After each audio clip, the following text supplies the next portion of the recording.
Tonguian iri skatufu hartimpu edramanera akinsan hava favis chikto. Dziagit, dear Irish and Polish friends, lovers of literature, followers of Polska Era Festival. Today I am following the footsteps of Leopold Bloom, the protagonist and hero of James Joyce's Ulysses.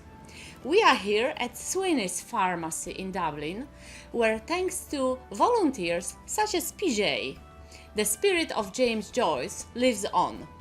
Did you know that Ulysses was translated into Polish only twice?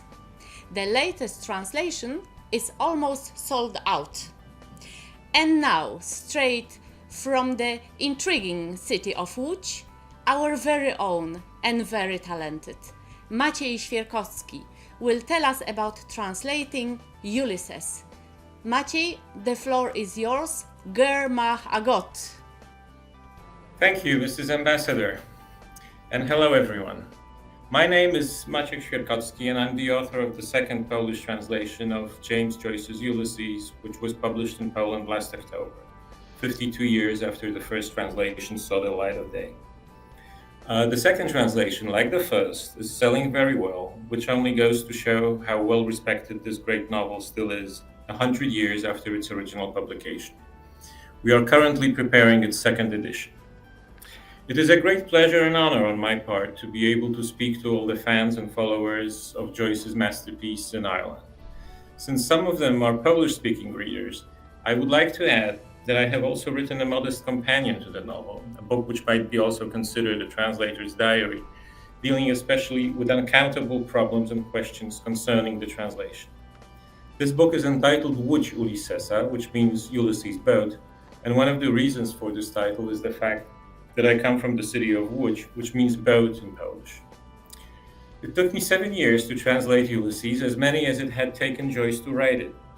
I completed my work in 2021, just in time to celebrate the centennial of the publication of the novel in 2022.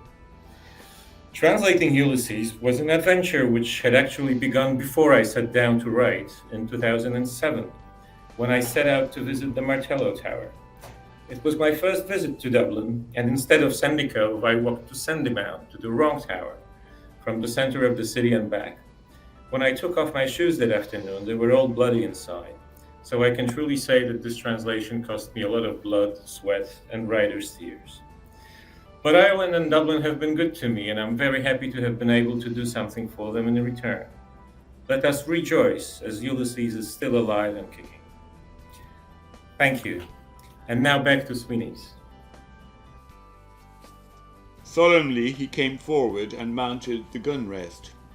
He faced about and blessed gravely thrice the tower, the surrounding country, and the awakening mountains. Then, catching sight of Stephen Dedalus, he bent towards him and made rapid crosses in the air, gurgling in his throat and shaking his head. Stephen Dedalus, displeased and sleepy, leaned his arms on the top of the staircase and looked coldly at the shaking, gurgling face that blessed him, equine in its length, and at the light, untonsured hair, grained and hued like pale oak. Bardzo dziękuję.